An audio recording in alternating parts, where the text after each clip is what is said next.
Eu quero ler neste momento, nesse instante, para uma palavra introdutória à nossa ceia no dia de hoje. Eu quero ler um texto que se encontra em 2 Coríntios, capítulo 12, versículo 1 ao versículo 10. Segunda carta aos Coríntios, capítulo 12, versículo 1 ao versículo 10. Temos a seguinte escritura sagrada: é necessário que eu continue a gloriar-me com isto. Ainda que eu não ganhe nada com isto, passarei as visões e revelações do Senhor. Conheço um homem em Cristo que há 14 anos foi arrebatado ao terceiro céu. Se foi no corpo ou fora do corpo, não sei. Deus o sabe. E sei que esse homem, se no corpo ou fora do corpo, não sei, mas Deus o sabe, foi arrebatado ao paraíso e ouviu coisas indizíveis, coisas que ao homem não é permitido falar. Nesse homem me gloriarei, mas não em mim mesmo, a não ser em minhas fraquezas. Mesmo que eu preferisse gloriar-me, não seria insensato, porque estaria falando a verdade. Evito fazer isso para que ninguém pense a meu respeito mais do que em mim vê ou do que de mim se ouvem. Para impedir que eu me exaltasse por causa da grandeza dessas revelações, foi-me dado um espinho na carne, um mensageiro de Satanás, para me atormentar. 3 vezes roguei ao Senhor que tirasse de mim, mas Ele me disse: minha graça é suficiente a você, pois o meu poder se aperfeiçoa na fraqueza. Portanto, eu me gloriarei ainda mais alegremente em minhas fraquezas, para que o poder de Cristo repouse em mim. Por isso, por amor de Cristo, regozijo-me nas fraquezas, nos insultos, nas necessidades, nas perseguições, nas angústias. Pois quando sou fraco, é que sou forte. Amém? Muito bem. Este é o texto escrito na carta pastoral aos Coríntios, pelo apóstolo Paulo. Quando ele escreve esta parte, revelando ou expondo uma revelação indizível, uma revelação inefável, extraordinária, maravilhosa, uma revelação magnífica. E eu posso até conjecturar que a beleza, a grandeza que continha essa revelação, porque ele se encontrava no terceiro céu, encontrava no paraíso. O paraíso é uma sala do anticéu, fica debaixo do trono de Deus. Imagina o que se nós tivéssemos o mesmo privilégio de Paulo chegar neste lugar, qual que é a nossa experiência, qual que seria a nossa alegria, o nosso contentamento, o nosso conhecimento que nós alcançaríamos se pudesse ter essa grandiosa oportunidade. Então Paulo foi ao terceiro céu, e ao terceiro céu viu coisas extraordinárias. Mas Deus falou assim: ó, só que você viu, não conta para ninguém, tá? É segredo meu e seu. É meu e seu o segredo. Não vai contar isso para ninguém. Aí Paulo só contou que teve revelação, não contou o que viu na revelação.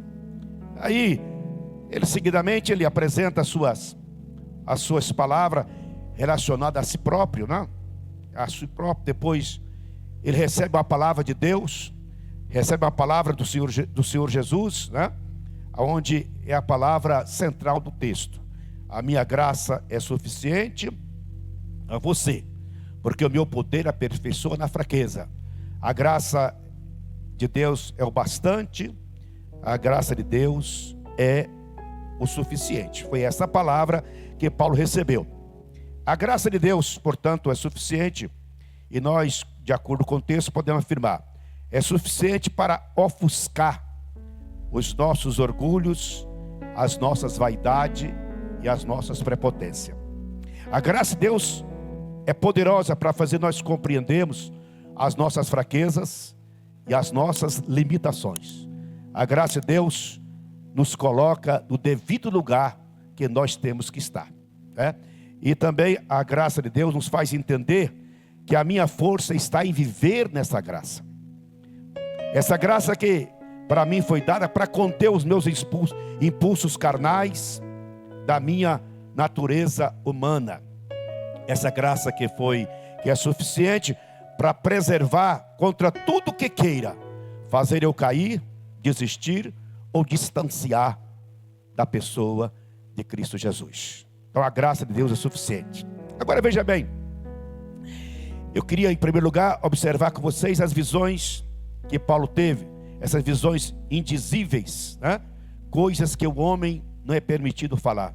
Imagina se Paulo fosse vaidoso, fosse prepotente, fosse orgulhoso, ele ia escrever um livro, As Minhas Revelações do Paraíso. A pessoa era best-seller, era best-seller, ia vender e dar muito dinheiro. Se alguém nos dias de hoje recebe a revelação, acabou que vai no inferno e escreve um livro.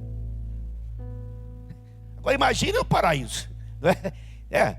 Eu fui no inferno, tem um livro, o pastor que foi no inferno, ele vendeu um livro. Agora imagina bem se ele fosse um paraíso. Rapaz, ele ficava orgulhosíssimo, vaidosíssimo, né?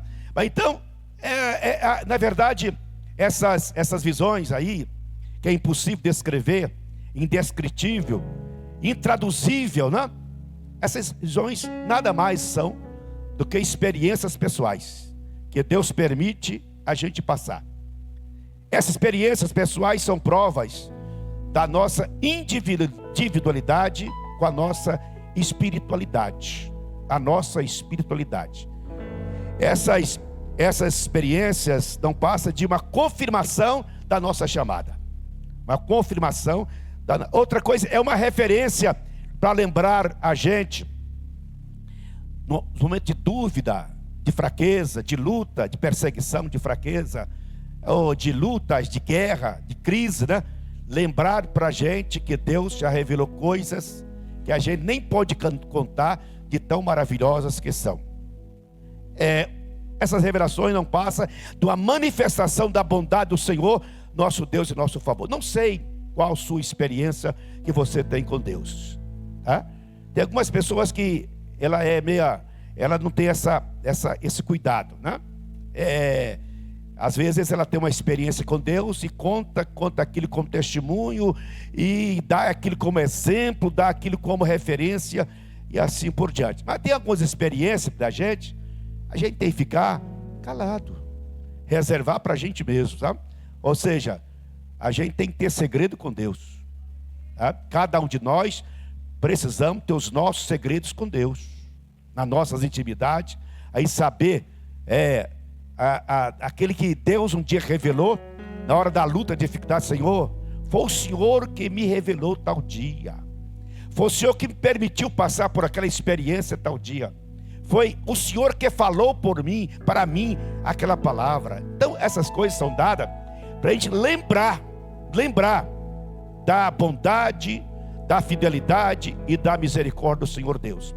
Essas experiências do apóstolo Paulo, que ele foi arrebatado ao paraíso, né? E ele foi proibido de contar, foi proibido de revelar para os outros, né? Era um particular dele com Deus, era o segredo dele e Deus, é um segredo do apóstolo Paulo e Deus, tá? Agora veja bem, a gente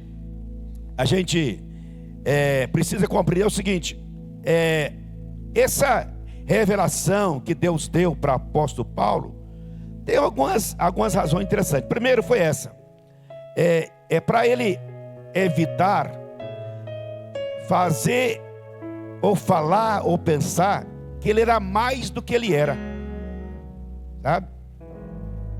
E ele falou bem: olha, eu não quero que vocês pensem mais ou menos de mim, pense exatamente o que eu sou. Então o apóstolo Paulo, a revelação foi: não conte, porque eu quero que você não esbanje, não fique gabando-se dos privilégios dessa revelação. Você deve ser exatamente o que você é, nem menos e nem mais. Algumas pessoas, ao receber alguma dádiva especial de Deus, quer ser mais do que os outros, né? Quer ser mais santo do que os outros, mais importante do que os outros, e assim por diante. Ou aqueles que não receberam nenhuma experiência, pensa que ele é menos que os outros, é menos privilegiado que os outros. A gente tem que pensar exatamente o que nós somos em Cristo Jesus.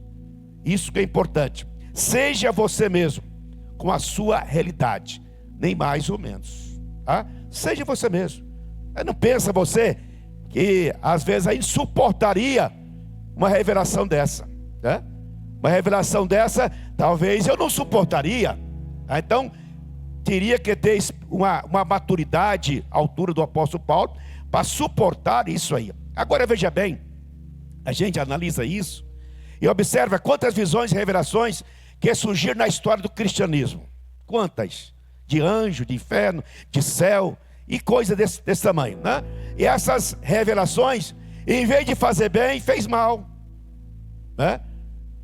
Porque na verdade as doutrinas falsas, as religiões falsas nasceram de revelação, nasceram de uma visão. Todas elas, por observar, receberam uma visão, uma revelação, e veio e escreveu alguma coisa que tornou regra, tornou uma prática religiosa, substituiu, anulou a graça, substituiu a graça de Deus. E nós temos aí centenas e centenas de religiões que surgiram exatamente por a revelação de alguém. Alguém sonhou com anjo, alguém sonhou com Deus, alguém sonhou com o inferno, alguém sonhou com o diabo, e assim por diante. Irmão, se muitas coisas não fossem contadas, irmão, a confusão religiosa seria muito menos que nós imaginamos, tá? Imagina se Paulo tivesse contado a revelação que ele teve no paraíso, ele podia estragar o seu próprio ministério. Ou seja, ele podia perder a humildade que tinha que ter no ministério do Senhor Jesus Cristo. Agora, sobre experiências pessoais, eu faço aqui seis convicções, 6 compreensões. Primeiro, nem toda experiência do sobrenatural é de Deus, tá? Nem toda experiência sobrenatural é de Deus. Tem muita experiência sobrenatural de demônios e da carne, e da carne. Não sei se você já tomou um Rivotril da vida. Já? Alguém riu aí já? Aí você começa a sonhar. Aí você, no outro dia, Deus me revelou. Não revelou, não, foi o Rivotril que te revelou, querido. Não tenha essa compreensão. A revelação que é de Deus é de Deus. A revelação que é da carne, e tem revelação que é de demônios, né? Então tem que fazer essa compreensão, porque às vezes a nossa revelação é oriunda de algum efeito de remédio, de preocupação, de angústia.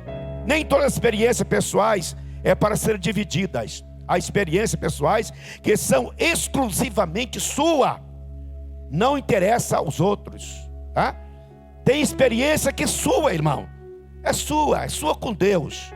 Você vai contar para os outros, a pessoa fala, será verdade?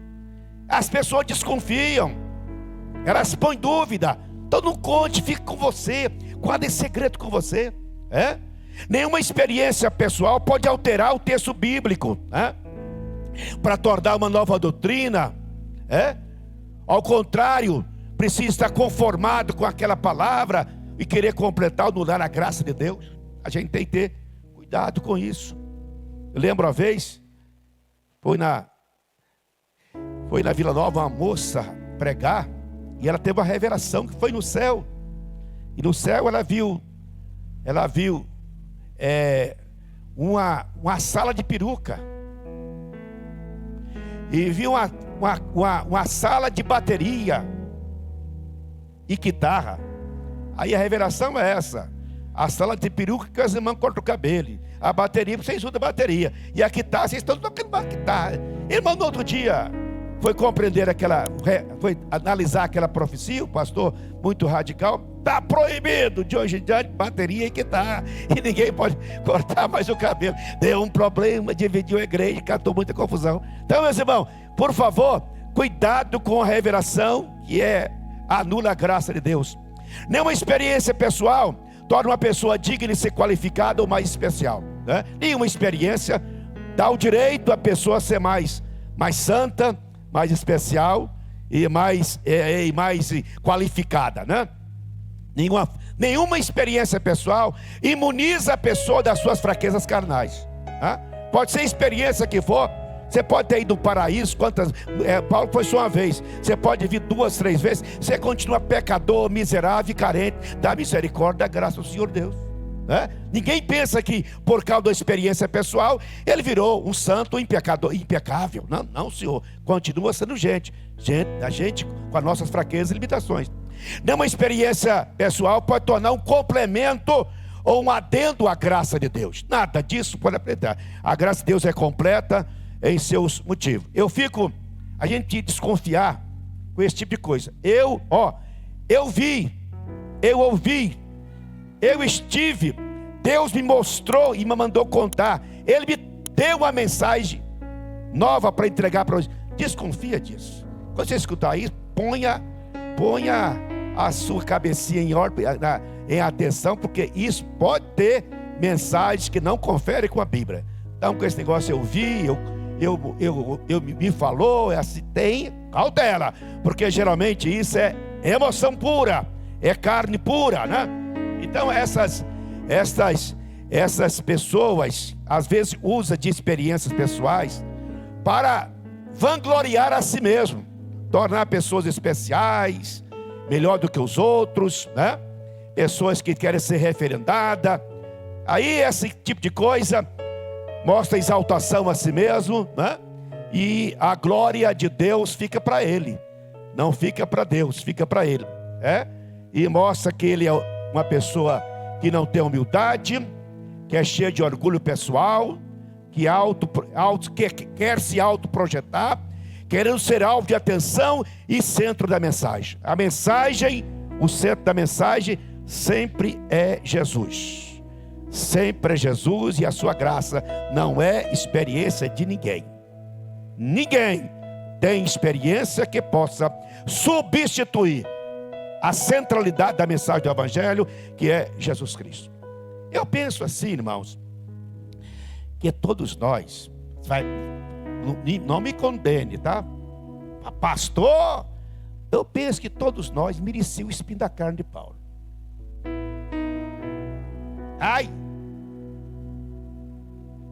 Eu penso que todos nós merecemos um espinho na carne. Pastor, mas que isso? Paulo pediu 3 vezes lá para tirar aquele espinho. Aí, eu acho bom a versão mensagem, que ele fala espinho na carne. Fala dom de obstáculo. Fala um dom. A Bíblia mensagem. Um dom de obstáculo, né? Um dom de obstáculo, né? Este dom de obstáculo que Paulo recebeu, a pessoa não vai descer, não se exaltar, não se orgulhar, não ficar fora da realidade de um homem pecador, não deixar de continuar a ser carente e carente da misericórdia, da graça de Deus todos os dias. Então, às vezes a gente precisa de um espinho na carne, e por incrível que pareça, irmão, você tem esse espinho na carne. O que é, pastor? Sabe? É aquele dom de obstáculo que você tem de não fazer aquilo que você quer fazer. É aquele dom de obstáculo que impede você a pecar. Aquele dom de obstáculo que impede você a ficar orgulhoso e vaidoso, prepotente. Aquele dom de obstáculo que impede a você a afastar da igreja e assim por diante, sabe? É um dom de obstáculo, não sei qual que é, uma vergonha qualquer, uma decepção qualquer, uma coisa desse modo, mas que perturba, que altera a sua vida, né? Porque, na verdade, o dom de obstáculo ou espinho na carne de Paulo, sabe qual o motivo que ele tem? Foi dado para Paulo ter consciência das suas limitações. O espinho na carne de Paulo, tem várias conjecturas qual que era esse espinho. Fala que era malária, outros falam que é cegueira, outros falam que era perseguição, não é, Luiz? E várias outras. Mas o espinho na carne foi dado a Paulo para ele ter consciência das suas limitações. Limitações. Então, irmão, essa limitação, a gente tem que ter consciência dela, tá? Ninguém aqui é super crente, ninguém aqui é super santo, ninguém aqui é super poderoso, ninguém é super aí vencedor, não. Por favor, nós temos as nossas limitações. Eu tenho as minhas fraquezas, você também tem. Eu tenho a minha angústia, você também tem. Eu tenho as minhas lutas, você também tem. Então eu tenho que ter consciência que eu tenho as minhas limitações. Foi isso, porque às vezes a pessoa pensa que ela está tão assim, realizada e poderosa, e tão à altura aqui, nada mais lhe pega, nada mais te abala. Não iluda, irmão, a gente tem as nossas limitações.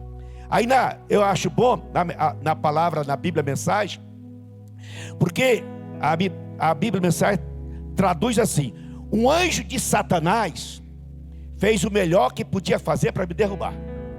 A pressão lá é: um anjo de Satanás fez o melhor que podia para me derrubar. Aí vem outras palavras, mas o que ele fez foi me colocar de joelho perante o Senhor Jesus. Ao contrário, o anjo de Satanás fez o melhor, aquilo que ele podia fazer. Mas ao contrário, em vez de eu cair, desistir, recuar, ao contrário, eu ajoelhei, clamei misericórdia e graça para permanecer fiel à chamada do Senhor nosso Deus. Aleluia! Agora, a gente precisa tomar consciência da nossa realidade, dos nossos limites. A gente é gente, é humano, é pecador, é cheio de defeito, precisa ser corrigido, né? Nós somos dependentes de Deus. E a compreensão é: não queira ser o que você não é. Seja o que você é, rapaz. Não te engane pensando que és forte o suficiente para vencer a sua fraqueza da carne. Não engane, não se iluda com essa compreensão. A Bíblia diz que do diabo você resiste, da fraqueza da carne você foge. É poderosa. O diabo você resiste, agora a fraqueza de carne você foge, porque senão essas fraquezas podem ser motivo de você estar carente da graça do Senhor Deus. Portanto, o que nós entendemos aqui do Paulo, eu dependo de que Cristo tome o controle da minha vida. Essa aqui é a mensagem. Eu preciso que Cristo assuma o controle da minha vida. Ele controlar a minha vida. Quando Cristo consola a gente, irmão, aí a gente pode falar: quando eu estou fraco, aí que eu estou forte. Quando eu estou fraco, você pode falar isso. Quando eu estou fraco, aí que eu estou forte. É quando Cristo assume todo o controle da sua vida. Ele controla as suas emoções, controla os seus pensamentos, controla as suas atitudes, controla as suas decisões e controla o seu coração, o seu espírito e a sua alma. Então, a palavra é: deixa Cristo controlar a sua vida. A gente tem que ter o entendimento seguinte: quando Paulo falou que eu sou forte, é quando submeto as minhas fraquezas a Cristo, quando deixo o poder operar, o poder de Deus operar exatamente nas minhas fraquezas, né? Quando eu me ponho de joelho e confesso todas as minhas fraquezas. Agora veja bem, a gente pode tornar, mesmo com essa fraqueza, mesmo com essa dificuldade, mesmo com essas dons de obstáculo da vida, por incrível que pareça, a gente pode tornar um gigante espiritual. A gente pode tornar um gigante espiritual. A gente pode ser aquilo que Deus quer que a gente seja. E quando nós somos aquilo que Deus quer que a gente seja, a gente torna um gigante espiritual. E quando a gente torna um gigante espiritual, a gente fala assim: tudo posso naquele que me fortalece. Tudo posso naquele que me fortalece. Aleluia! Esta é a conclusão. E o apóstolo Paulo, ele, nessa experiência que ele teve aqui em Coríntios, eu penso que foi dessas experiências, dessas labutas, dessas crises, dessa dificuldade, dessas visões, dessas palavras de Deus, que ele fez aquele texto, né? Sabemos que todas as coisas cooperam para o bem daqueles que amam a Deus, daqueles que são chamados segundo o seu propósito.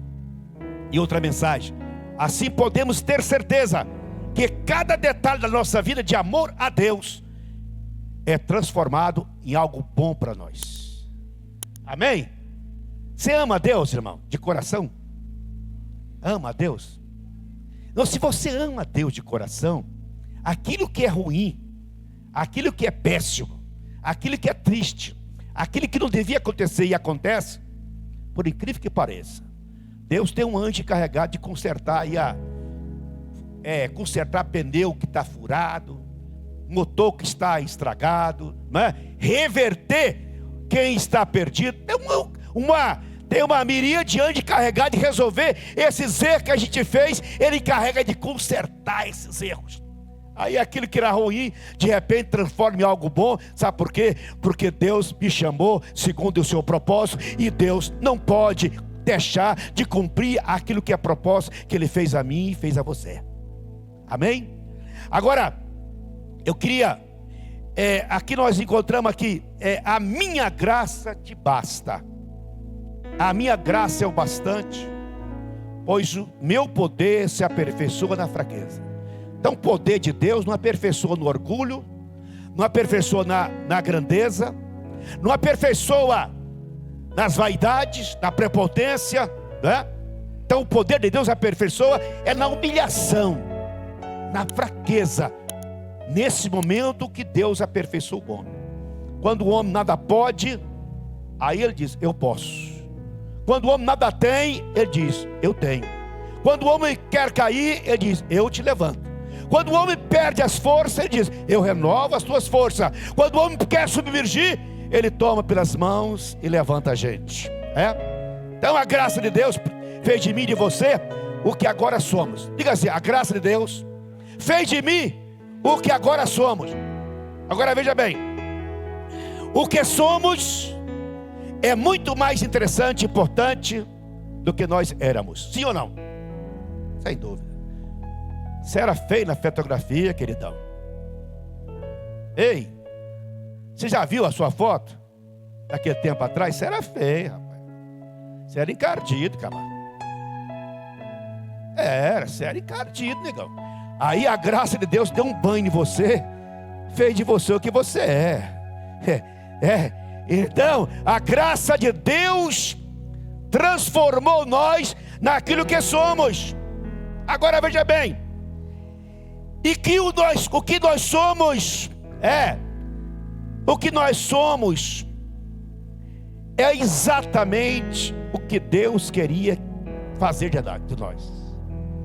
O que nós somos é exatamente o que Deus queria fazer de nós. A graça de Deus, revelada em Cristo Jesus, fez da gente o que Deus queria fazer da gente. Amém? Fez da gente o que Deus queria fazer da gente.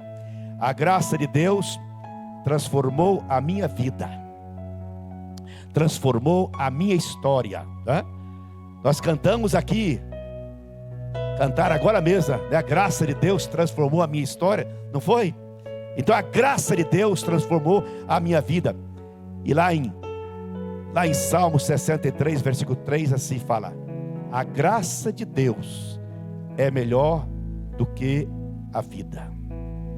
Celebra comigo. A graça de Deus é melhor que a vida. Mais uma vez, a graça de Deus é melhor do que a vida. Amém? O que é graça? Graça é Deus não fazendo aquilo que você merecia que Ele fizesse. É Deus não fazendo aquilo que nós merecíamos que Ele fizesse, mas Ele não fez. Por amor a você, amor a Cristo, Ele te deu graça. Essa graça insubstituível, essa graça tremenda e poderosa, para a gente receber favores imerecidos do Senhor Deus. Nesta noite estamos aqui nesta ceia para celebrar a graça de Deus nas nossas vidas.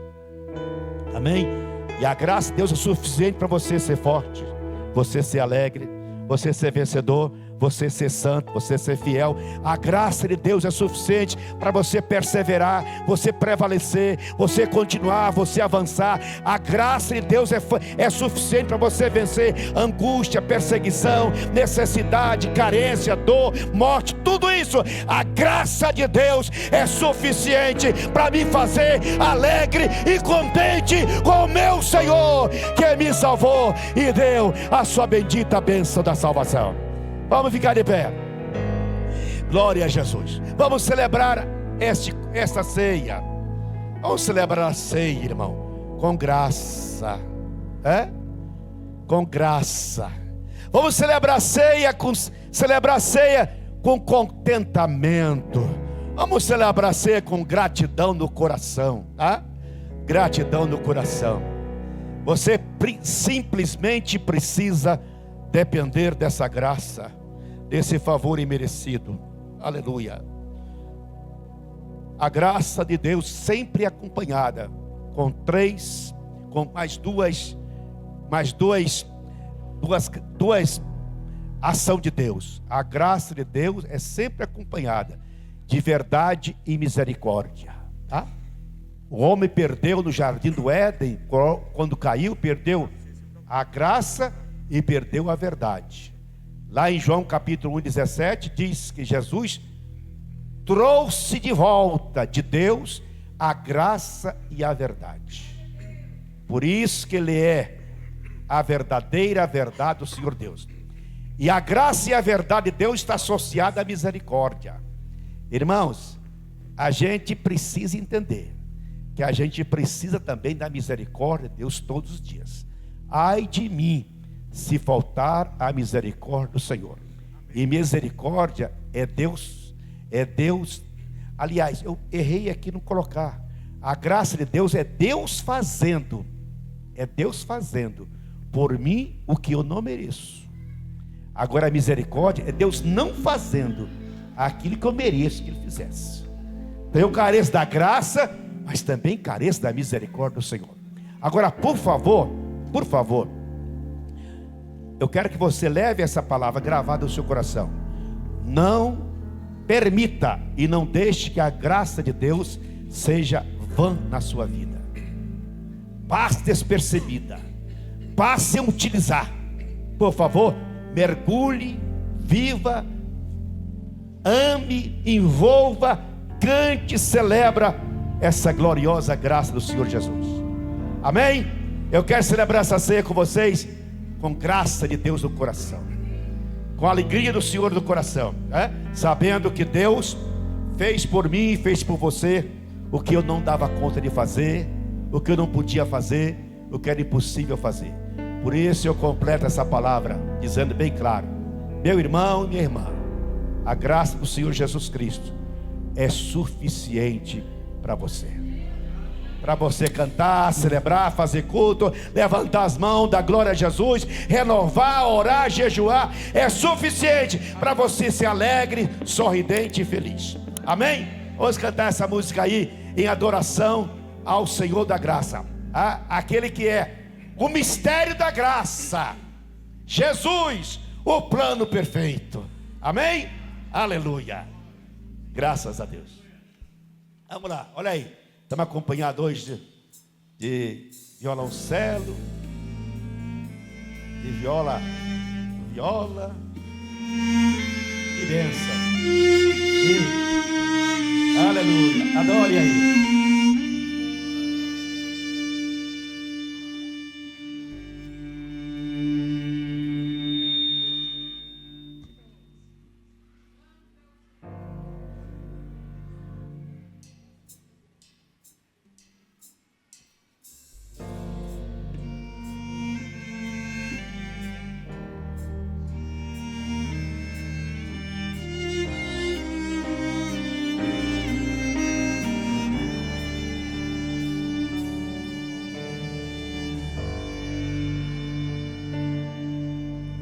É tempo de nascer de novo, é tempo de buscar renovo, é tempo de viver a graça antes que se passe o tempo. É tempo de plantar, é tempo de colher 100 vezes mais, é tempo de se apossar dos lugares celestiais. Vamos restaurar as brechas que o tempo abriu em nós. Vamos restaurar o templo na unção da nossa voz. Vamos ser a geração que volta pra Jerusalém, cidade do grande rei, luz de todas as nações. E quando a glória encher de novo este lugar, o cetro de justiça para governar. Ora vem teu trono sobre nós,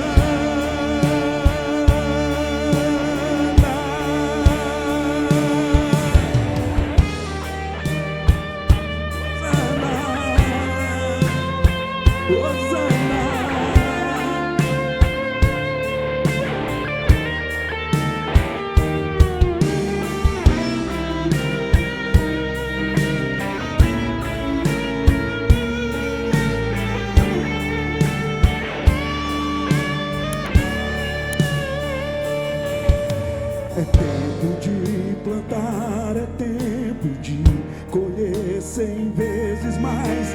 É tempo de se apossar dos lugares celestiais. Vamos restaurar as brechas que o tempo abriu em nós. Vamos restaurar o templo na unção da nossa voz. Vamos ser a geração que volta pra Jerusalém, a cidade do grande rei, luz de todas as nações. E quando a glória encher de novo este lugar, o cetro de justiça para governar.